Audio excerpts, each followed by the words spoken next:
Hey guys, SkinnyMedic and I have been doing a little bit of shooting and just talking about some of our plans for the future. And he and I work together on a lot of our preps.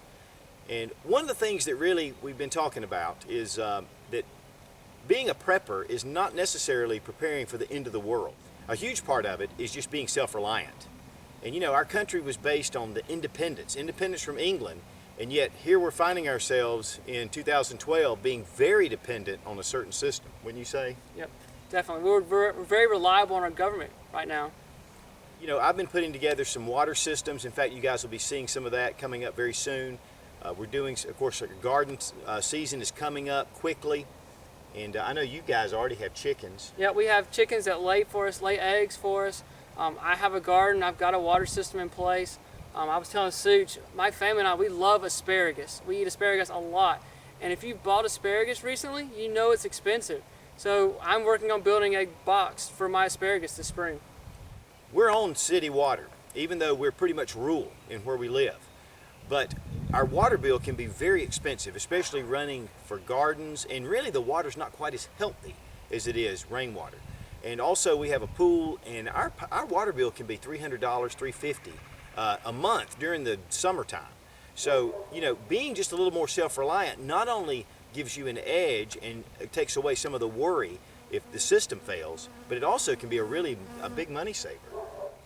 For me and my family, our garden, we grow strictly what we eat. You know, if we don't eat the vegetable, then we don't grow it. So we grow potatoes, we grow tomatoes, we grow green beans. I've done watermelon. This year, my fall garden, I did mustard greens, some spinach. I also grew some cabbage, and we ate it. It was very good. I'm working on getting some fruit trees to plant in my yard now, to make applesauce, to make different fruit preserves, so we can store those for the future.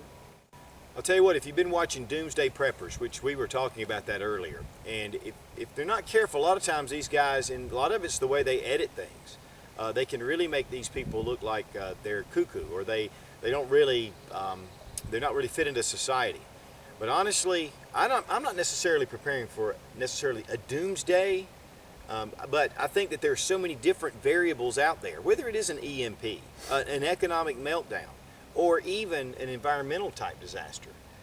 You know, just having those bases covered, food, water, medical, and being able to protect those things that you prepared for, to me, is just a no-brainer. And you don't have to be consumed with it, but I think you definitely need to be motivated. You know, my video I did of why I'm a prepper, you know, I'm not planning, like you said, for the big doomsday thing, but it's just what may happen. You know, here, if we have a snowfall, everything shuts down. Bilo closes, everything shuts down if we have a snow here. So last year when we had our big snow here, the shelves were empty because a lot of our food comes from Atlanta and nobody could get food.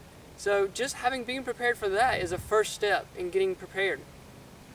You know, I'm finding more and more that a lot of people are coming to us that have never talked about prepping before and are now asking about it. And a lot of people are concerned. And that in itself can really cause a problem if there is a panic, because people are looking that possibly something could happen. Now, one of the things about the Doomsday Prepper Show, which I get a lot of comments. In fact, I'm going to be talking a little bit more in depth about some of the things and my philosophies on that.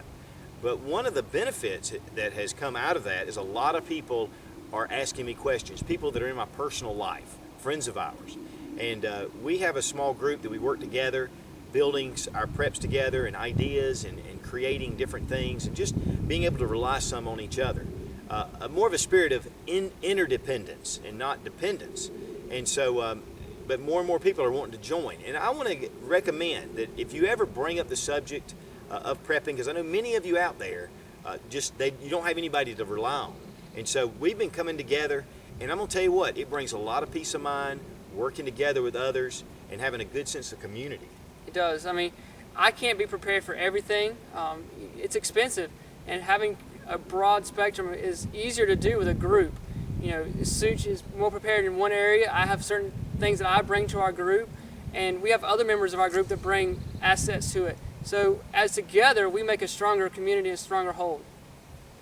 You guys, SkinnyMedic and I have been buds for a long time, and we have worked on some earlier videos, and I really would encourage you to check them out. But he and I have also spoke at a number of conferences, He comes to a lot of our conferences and speaks on, he's an EMT and does a lot of talk on first responder type stuff, and which is really excellent. He and I both are going to be at a conference in May 4th and 5th in Asheville at the Sensible Mountain Prepper Conference. And so check that out. Of course, I've made an announcement earlier on one of the earlier videos.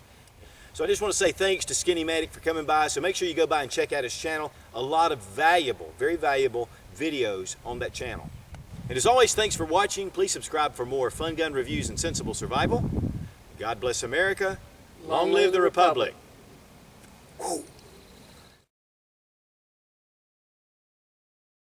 Mountain Conference in May 3rd and... Gummit! Okay, there we go. Take 400. Cool. The good thing is we got a whole lot of good outtakes. Yeah, to yeah. Just